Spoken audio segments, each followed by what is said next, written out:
Hello, my name is Mary Miele. I am a tutor, a teacher, a parent, and the founder of Evolved Education Company. We are a full-service tutoring and advisement company for all of your educational solutions. On this podcast, we'll explore ideas, techniques, and resources that you can use to support your school-aged child to conquer any learning issue. I'm so glad you're here.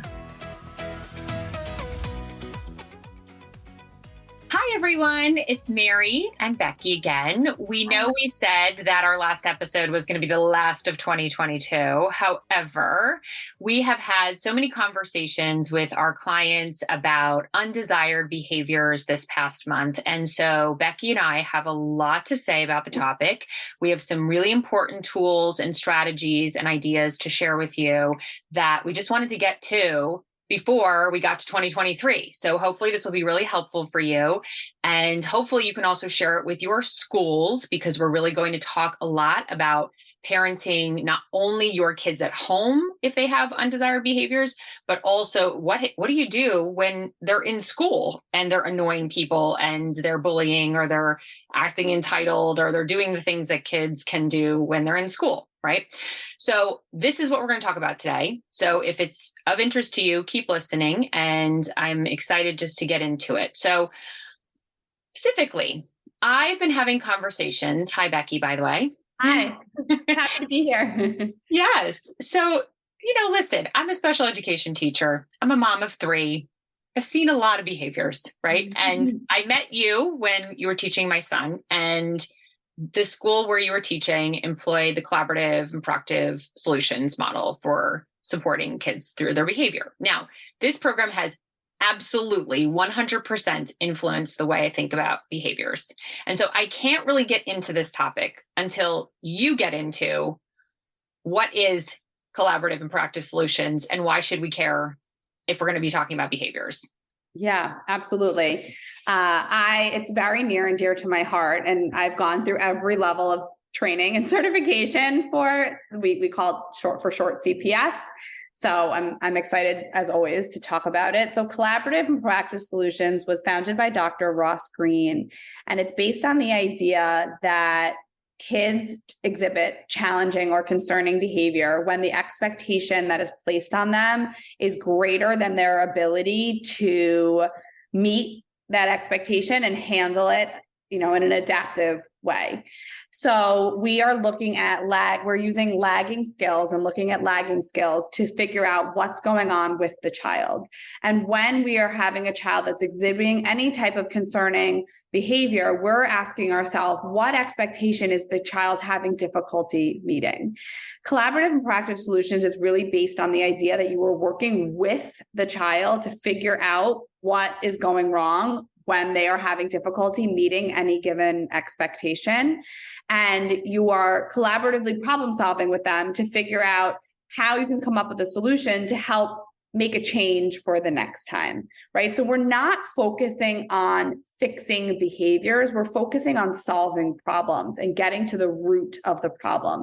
I think so often parents and teachers and, everyone's well-meaning, but you're just trying to put a Band-Aid and a Band-Aid and a Band-Aid on a problem, but you've never engaged the child really in asking them, what's coming up for you when you're having difficulty doing X or Y? And, the child is our best source of information. And so when we engage the child, we really learn a lot from their perspective, what's coming up from them, in our pretend last episode of December 2022, when we talked about test taking and we talked about finding out from the child what's coming up for them when they're having a hard time taking a test. This is no different. Any type of maladaptive behavior is no different. We really need to find out from the child what's coming up from them so we can move forward and come up with a solution that really gets to the root of the problem. So it's something you're doing with the child, not to the child. It's informed. You are gathering information. It's a partnership. You're really working with the child to make sure that you deeply understand what's coming up for them in any given unmet expectation. And my favorite, of course, line is that when kids can do. Oh, yes. So what's the line? Tell me. The motto of the program, of the model, can't believe I left this part out, is kids do well if they can. Yes. And doing well is preferable, right? I mean, if you think about it, who wants to do poorly? Certainly most people don't, and kids really don't.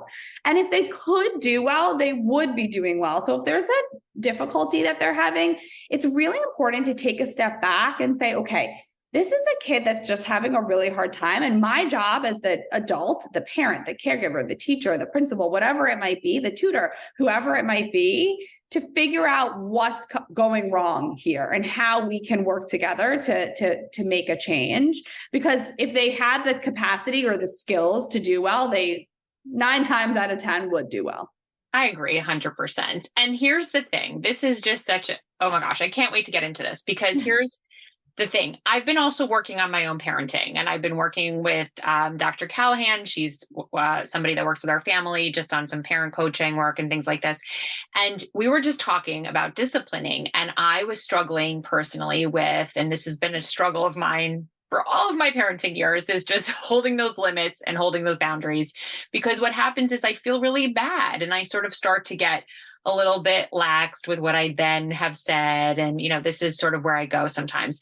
And she sort of made a point at one point, and I don't know if she made it in the context of other points, but one of her points was, when you start to feel your own reaction to a behavior, like, let's say my kid stomps off, stomps off. And I'm like, oh, that is so rude. Like, whatever. And I start to react. It becomes about me instead of my kid, because I'm getting triggered by that particular behavior. And really what's happening is that my kid doesn't have enough skills to handle the expectation that is being placed upon them in that moment. And the behavior is not preferred, but I am reacting to the behavior because I have my own opinions about that behavior. And I think it's rude and off-putting, and I'm angry and upset, right? And all of a sudden I feel my blood boil, and I'm like, ready to jump, right?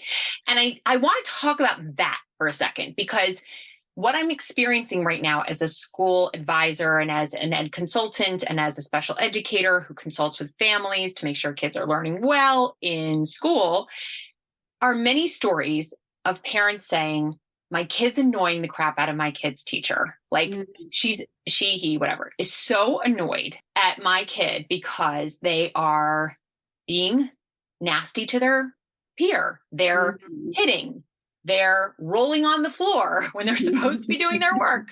They're annoying the crap out of that teacher, right? And here's the tricky part, right? Hopefully, if you're a school, if you're a teacher, I just want to also say, this is such a human experience. Like, I cannot judge any of this because we've both been there. I've been there. We've both been teachers in schools. We know, we get it. Like, I mean, literally. So like, here's the thing. But I have to amplify the message, right? Because I hear it too often at this point.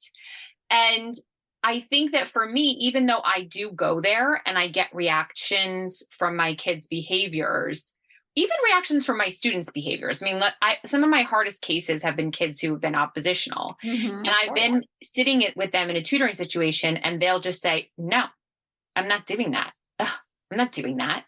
Like, right. And I have to check myself, because I can get very almost like upset at being in that particular situation with a student who's being defiant like that. It feels like a personal attack to me. And I have to remind myself of what you just said, Becky. What helps me in that moment is to say, okay, if they could do it, they would do it. Doing well is preferred. If they could do it. And I literally find myself almost like a mantra saying that until I then have so much empathy for that child that how they can throw anything back at me. And I don't care. I'm still loving on them anyway. And I'm going, I got you. We're going to figure this out. Let's bring it down to the lowest part where we can have success.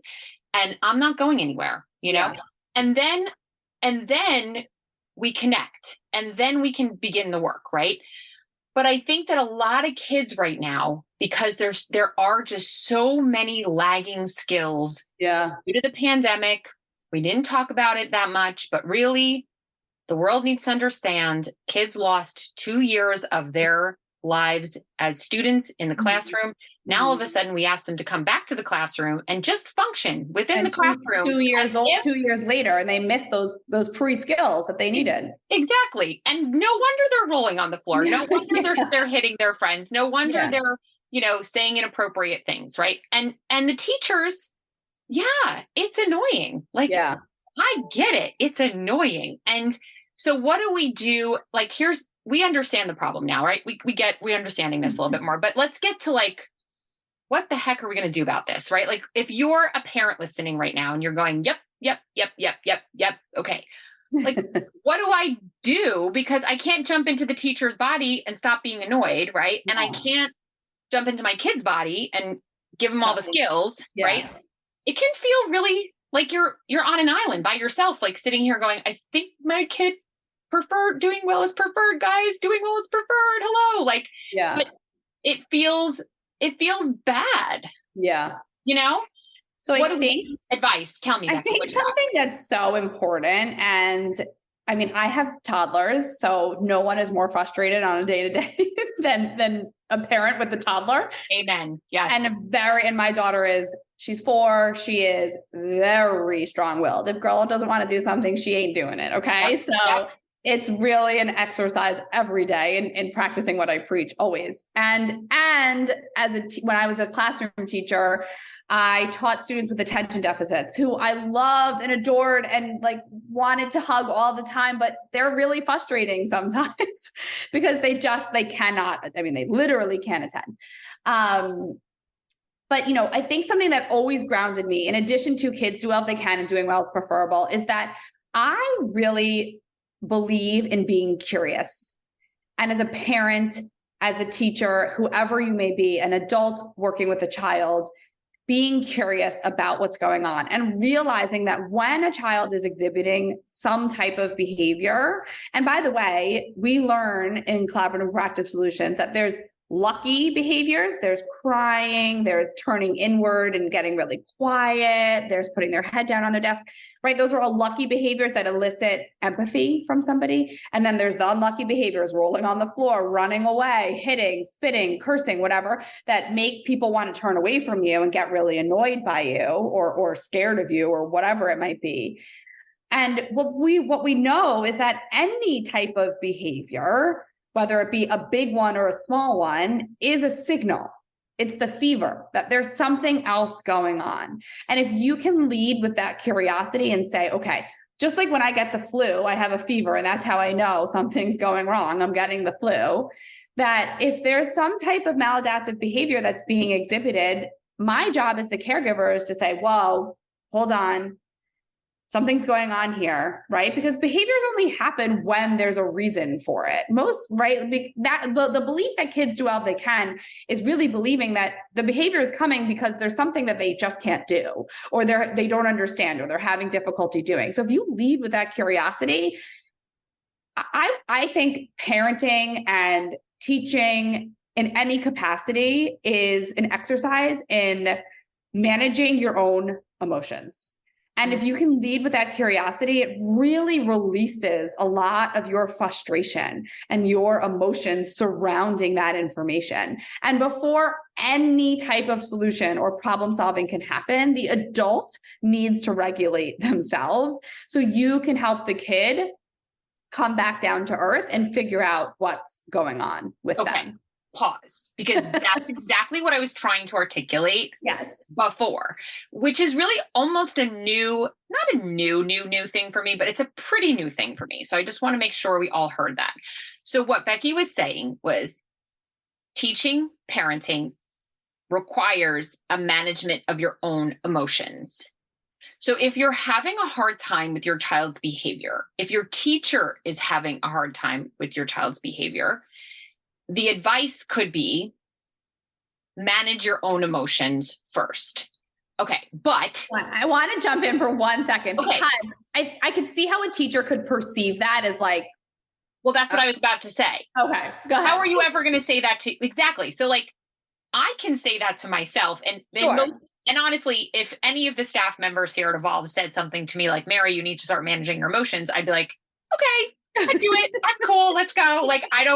I don't mind the feedback. Okay. But most teachers are not going to be pleasantly welcoming a parent coming in and saying, listen, just so you know, like, I know my kid's been hitting around and, cursing and rolling on the floor, but if you could just manage your emotions around it, that would be great. Like, no one is going to be okay with that particular advice. Okay. But it really is the advice. So like, that's why we're having this podcast. Cause maybe if you're a teacher and you're listening, and honestly, I'm not trying to be like rude or crude or anything here when I'm saying this. I really am trying to be constructive here when I say, if you are having kids in your class who have behavioral issues, perhaps something you could do to help yourself is to just check your own emotions when they are misbehaving as a first step. So what are some things that you even do when you manage your emotions? Like, what are those tools? What do they look like? Yeah. So, it's so interesting. I was helping my sister with this a little bit because there was some stuff going on with her son and the teacher, and I was helping my sister ask questions. So I think there's twofold. One, if you're a parent and you know that this is going on in school, I think that if you lead with curiosity with the teacher, and you're not outright saying manage your own emotions, but you ask questions that can gather some information about how the teacher is managing their emotions, right? So you can ask questions like, what are you doing in the moment? Are you, because I know that at home when such and such happens, it really helps if he X, right? So you're not accusing them, but you're asking to gather information, right? So I think that's always something that's really, really helpful. As the teacher, or honestly, anybody, it doesn't really matter who it is, teacher, parent, whoever it is, my first step always is to say, okay, this behavior is happening. I want to be as far away from the behavior as possible in order to figure out what's really going on for the child, right? The behavior is the signal. It's the end of the story. We are downstream and we meet the behavior. We've gone too far. So I want to swim all the way upstream, and it's really hard to do that. I want to be at the start of the story, at the start of the movie, and say to myself, not focusing on the behavior, but focusing on the expectation that they're having difficulty meeting. So let's say it's writing class and you do your lesson and now it's time for the independent work. And Sally throws her pencil, right? And you're doing a summary of an article. I don't know. I'm just like thinking of something that you might do. And Sally throws her pencil. And every time you hand out a summary sheet, Sally throws her pencil, right? So my thought now is not Sally throws her pencil when she gets a summary sheet, but what's the expectation Sally's having difficulty meeting? She's having difficulty writing a summary about a News ELA article, right? Or you can even get even more specific. Sally is having difficulty answering W questions to write a summary about the Incas. I don't know. I'm just thinking of random things, right? And so when you're in that place, you're away from the behavior, you're upstream. So you can really now say to Sally, hey, I noticed that you're having difficulty using the W questions to write a summary. What's up? What's going on? What's coming up for you? Right? And now you've taken all that adult theory, all that bias out of the equation, and you're just looking objectively at what the actual expectation or task is that the child is having difficulty doing or cannot do. And they also realize that you're now looking at them more objectively and not as this behavior that they're exhibiting. And they're probably going to be more willing to talk to you and work with you on what's coming up for them. So I'm just, of course, thinking how lovely it would be to be a teacher and see Sally throwing the pencil and then say to myself, Sally, I notice you're having trouble with the W questions with this summary. What's up? But then I'm thinking also, oh my gosh, let's just say best case scenario, I have 14 other kids in the class right now. Like, how do you handle that same scenario when you're in a classroom of, let's say, 15 kids, and then you actually notice that 5 kids are throwing pencils, rolling on the floor, singing a song, being annoying? Like, I mean, so what are those solutions? So I think first, you can never assume that it's the same issue for every single child. So as much as you don't have any time whatsoever in the school day, you have to find time to have conversations with each individual child and ask them what's coming up for them. Because Sally's reason to throw the pencil could be different than Johnny's reason to throw the pencil could be different than Jimmy's reason to throw the pencil, right? So I think, the first thing is that you have to really get down on each individual level and understand what's coming up for each individual kid, because it's probably not the same thing. And you're removing your theories. What do you do in the moment? The moment is really hard. Probably picking up the pencil and saying, don't throw your pencil is not going to help the situation, because guess what? They're going to take the pencil and throw it right again while looking you in the eye this time, right? So, that's usually not the best case scenario. Usually what I like to do is sometimes I even just give the kid a minute. I don't even go over right away. I worked so hard at my last school when I learned this model and I was being certified in it to fully implement it, to the point where I taught my kids for an hour and a half every single day. And I videotaped a whole week of lessons for an hour and a half. And I watched every minute of them so I could watch my reactions and figure out what I was doing. And I found it was best for me personally when I didn't go over right away, but also for the kid, because then they have a minute to kind of take a deep breath and come down. And when I felt like that minute had passed, I took a sip of water, I checked in with another kid, whatever it might be. I went over and said, hey, this seems really difficult right now. What can we do in the meantime while everyone else finishes up their summary? Right. And sometimes that's all it took. And they would be like, can you just help reread the article? Or can you help me find the answers and underline them, and then I can transfer them onto my page? And sometimes just that worked, and they would do it. And other times they would say, can I get a fidget and grab that? Or can I just answer the ones that I know I can answer? Or can I just write my name on the paper and you can help me later? Right. They're often when you come at them with that empathy of, hey, this seems really difficult. What can we do right now? Right. To help each other. They're willing to work with you. And sometimes they even do it. But I think approaching them in that capacity, as opposed to that high energy, don't throw your pencil, slam it back on the desk, that's never going to go well. And the kid's just going to keep doing it and doing it and doing it and doing it, because even though you put the pencil back on their desk, that doesn't change the fact that they can't find the W questions in the article, right? It doesn't change anything. They're just reinforcing to them that they can't do this, or that they perceive that they can't do this. Maybe, whether they can or can't is a different story.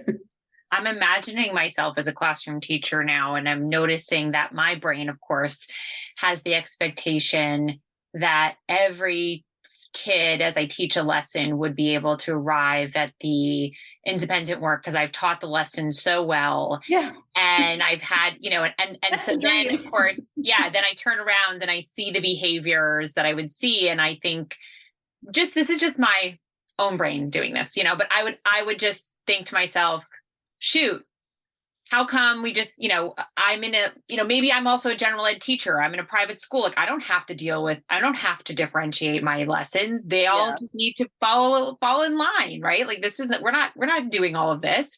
I guess I feel that, I might feel a little bad about having to have that as my job now, with everything going on. But I guess I also then can step aside from all of that and think to myself, well, we're dealing with really extraordinary times. And I think even kids that don't have learning challenges in their neurology are having lagging skills because of what they missed. And now we're getting into December. How many kids have been sick this December and out of school for at least a week? Yeah. I mean, it's been extraordinary. So now we have kids who missed a bunch of school 2 years ago, and now we're finally in sort of a momentum of education, but now we have kids literally who are out a week here, a week there. They can't come back to school until they're better fully. So forget that, right? And it's just really hard. And I guess the other part of this that I would just offer anyone listening, moms, dads, caregivers, teachers, administrators, right, is that perhaps adjusting our new normal in our brains in terms of our expectations could be very helpful. So, I expect kids in my class to not have all of the skills for all the lessons I'm used to teaching. And I expect there to be some maladaptive behaviors. I expect there to be some of this going on. And when I see them, I will just employ that curiosity and I will trust that that is where I need to be. And I will look into what's happening. I will modify, I will bring down. And if I don't have any of those skills, like we're special ed teachers, so we know how to scaffold, we know how to give the tools, we know how to understand how to meet the kids' needs. Right. But some teachers didn't ever have that training. And so now we're just saying on this podcast, like, if this is you, if you're in that situation, something that you could do is know what you need to ask for in terms of support, right? And that is civic special education training. Like, what do I do when I have 5 kids in my class who have evals with ADHD? Right there, you're gonna have maladaptive behaviors in your class just by having those 5 students in your classroom. And if you don't know how to modify the curriculum to meet their skill levels, then you're really going to be in a disastrous situation, right? So what do you have to say about what I've just said? So I think so many things. I mean, this could be a 3-hour podcast between the two of us, but we won't do that to everybody. No. Don't worry. So here's often what I think when I'm in front of a classroom and multiple kids are having difficulty, or even just one kid is having difficulty. I often am thinking to myself, have my expectations been made abundantly clear? And if they have been made abundantly clear, do they actually have I checked in with the kids that they actually understand what it is I'm expecting of them? Because so often as parents, the world, or as teachers too, the world has so many unwritten expectations, and some kids just need a little bit more teaching around them. And so I also, I like to start, of course, with curiosity and wondering, but I also like to start with, well, let me just sit my kid down and say, hey, this is what I expect in this moment. And that's what this means. And explain it a little bit. Do you have any questions about it? Is that realistic for you? Do I need to modify this expectation? Right. And so if you can kind of go in that way and, make sure that they fully understand the expectation. And then if there's still a behavior, then, they just are having some other issue meeting the expectation. But what a great place to start, and what a gift for the kid for them to have some clarity around what it is you actually want.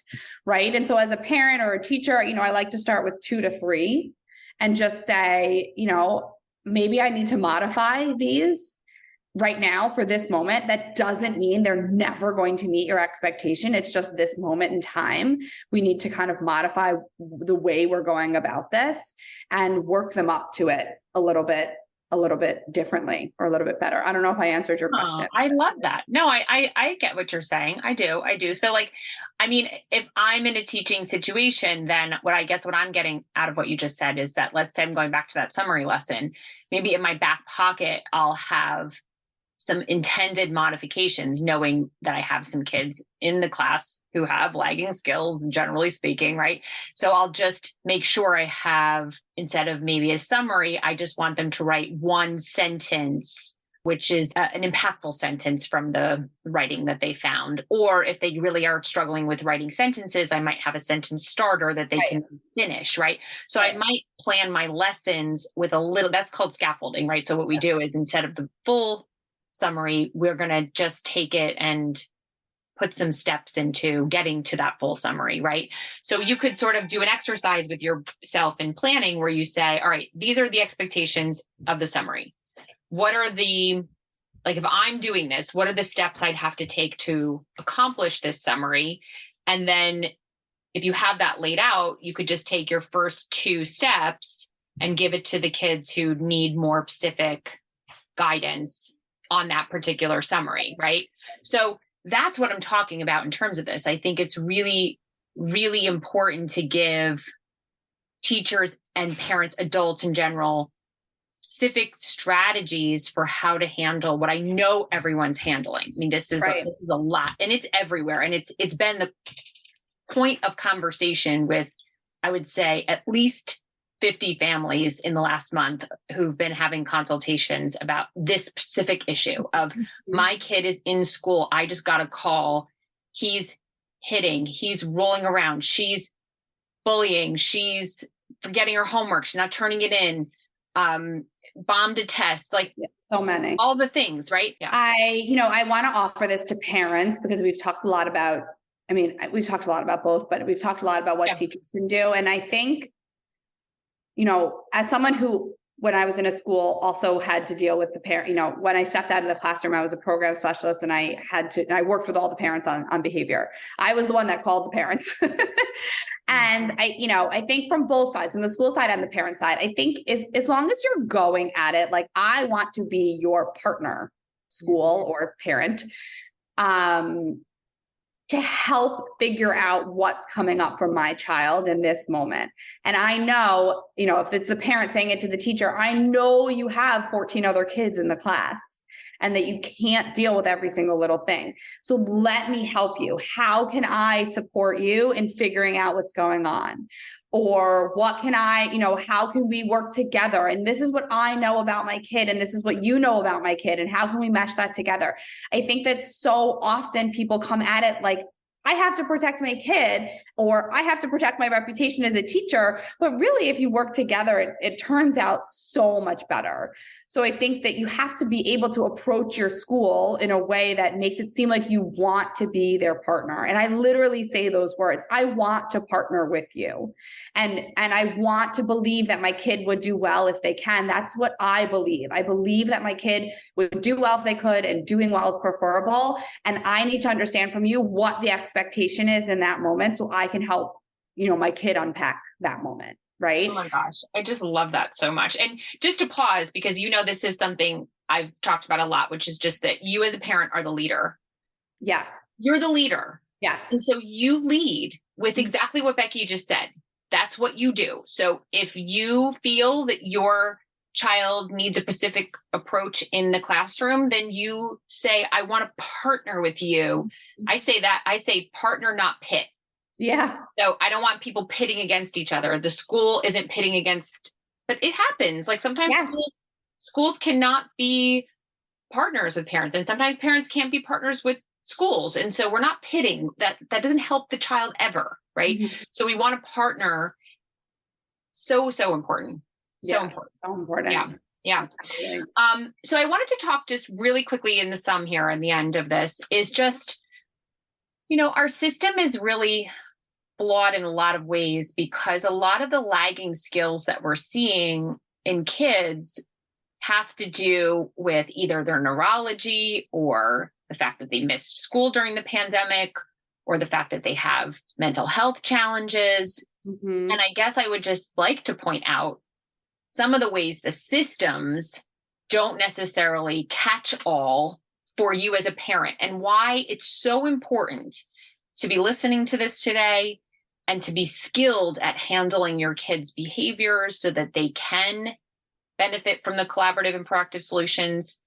You can benefit from it. You can get coaching from Becky and get it. And believe me, I have.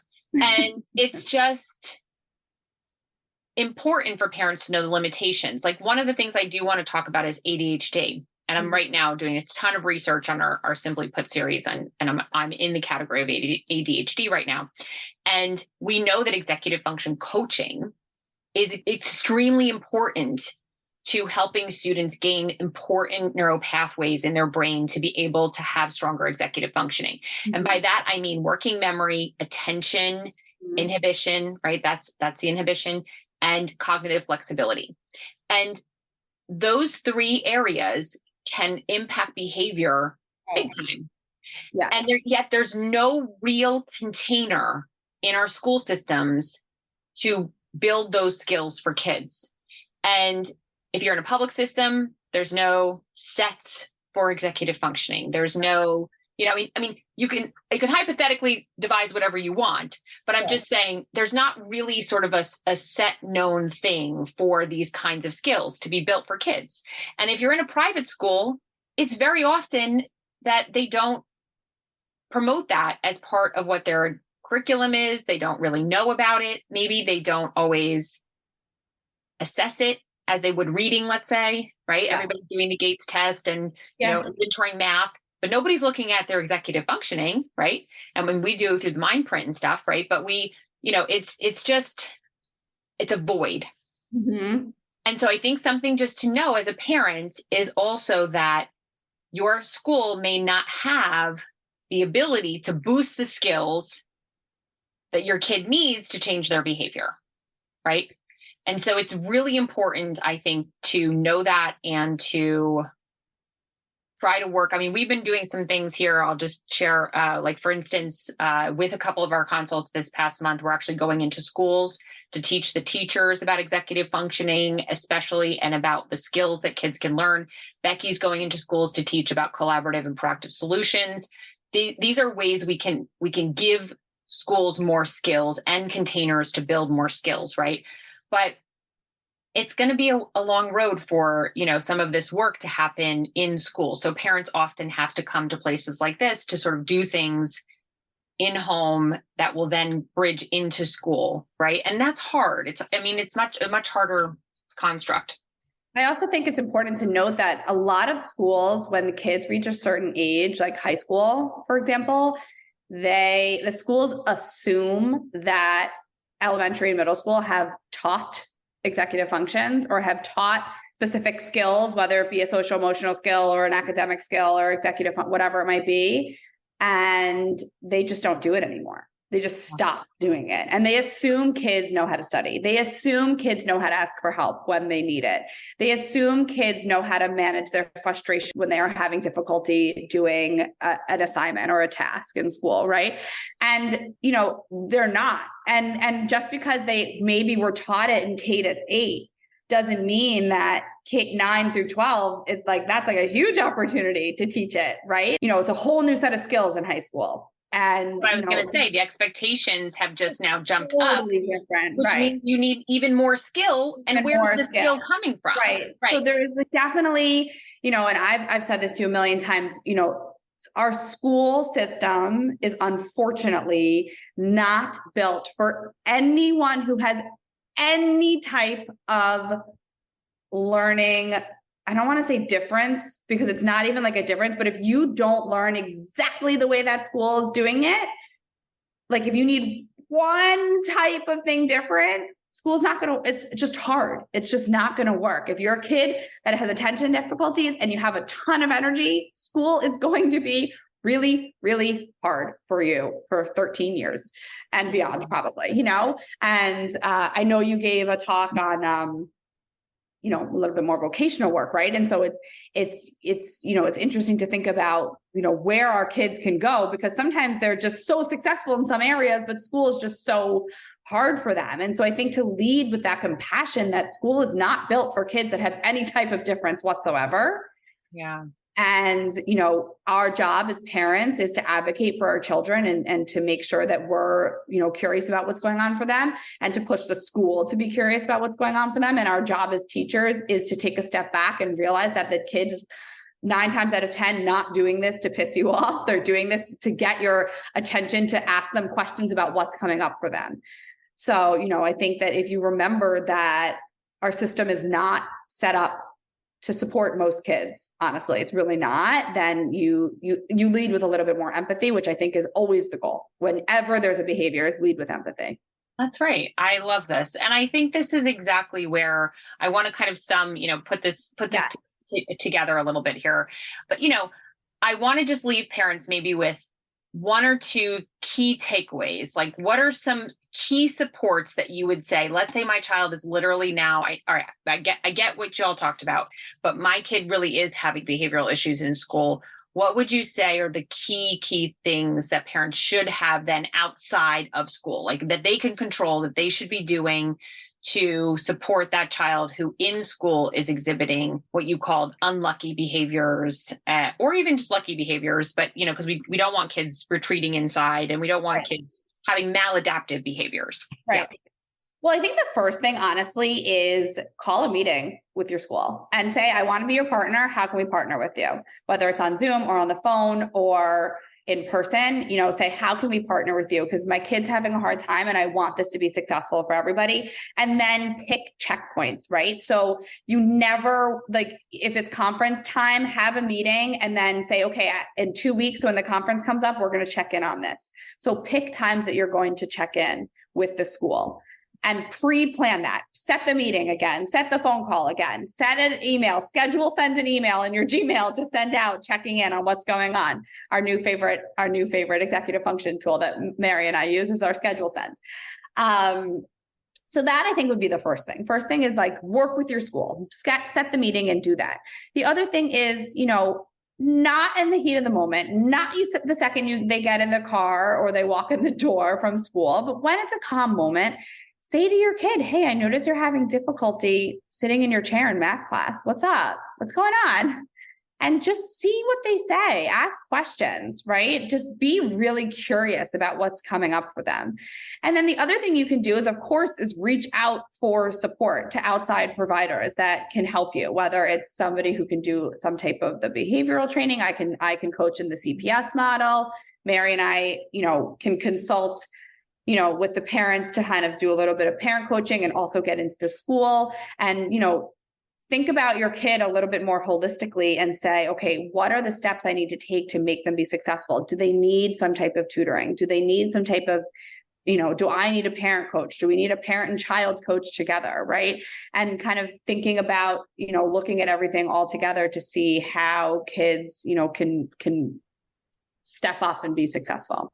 Amazing. And just lastly, I just want to say some things that I hope this is like public service announcement type stuff, right?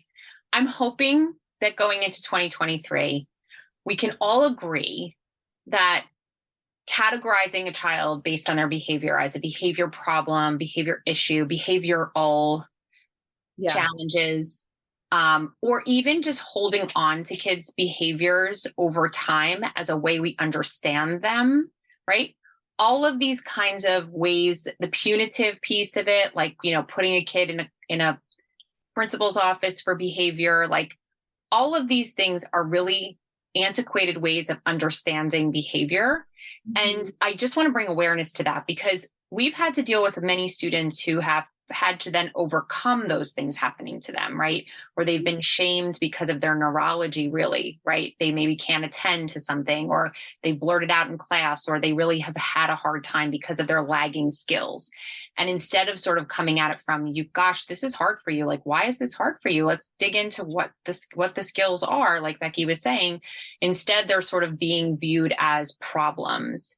Mm-hmm. And kids are kids, and they're gonna lean right into that piece of identity that maybe they've been given, right?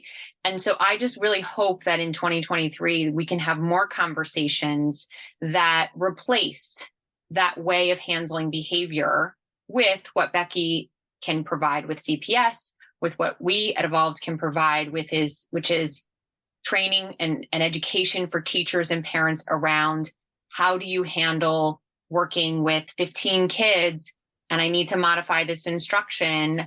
How am I supposed to do all of this, right? Like those are real problems that we could have solutions to, right? Which would sort of lessen the opportunity then for kids to be shamed or categorized as their behaviors. So I think it's really, really important to, punctuate that.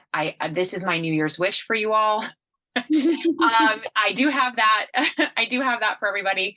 I think I've learned so much from Becky in terms of this. And I just so appreciate that Dr. Green came to the world and shared this methodology with all of us, because we're so lucky that we get to understand this, and our kids are even luckier. So if anything, we're just going to roll into the new year with lots of understanding, lots of curiosity, lots of, I noticed this is happening for you. What's up?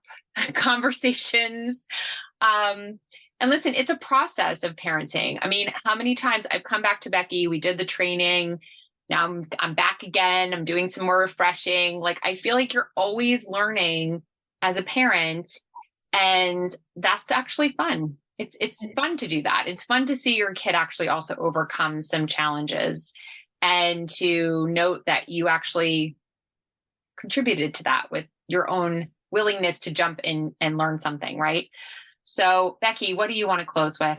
I'll let you bring it home. I just want to close with, I think the two of us are lifelong learning nerds, right? So we really believe in that lifelong learning, and it's also like to model that for your kids. But I would just close with, if you take nothing else away from this podcast, one, I think we can help. Call us. We can consult with you. I am finishing out my certification to go into schools and not just schools, any organization that's interested, and teach the CPS, collaborative and proactive solutions model. So that's great. And the other thing is, I think if you can remember, kids do well if they can, and to lead with curiosity, your whole outlook on behaviors will change. And it's just really empowering for you and also for your kid to, want to dig deep and find out what's coming up for them for any given moment. So fun. All right. Bonus episode complete. Bonus. Yay. We're so excited. We did a bonus episode. All right. Well, a special thanks to Sharon. Sharon is our amazing editor, and she put in a little extra time for us this month during the holiday season to put this episode out for us all. So thank you so much, Sharon. And we'll see you in the new year. Yes. Happy New Year, everyone. Happy New Year. Thank you so much for listening to Evolved Education. If you like what you hear, please subscribe and write a review. You can send any school-related questions to admin@evolveded.com. That's admin@evolveded.com, and we'll be sure to address your questions in upcoming episodes. To learn more about how we can support you, go to evolvededucationcompany.com and book a complimentary 15-minute call with a member of our team. Are you a professional educator? You can join our teaching school and receive training and support.